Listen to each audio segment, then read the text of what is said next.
Kaçıp kurtulayım derken düşüverdim yükseklerden.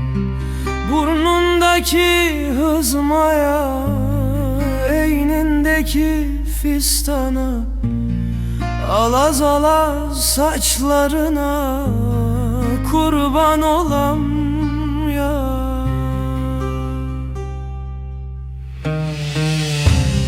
Deli diyorlar bana, sana şaşkın baktığımda. Anlamıyor beni kimse, efsunlanmışım gözlerine.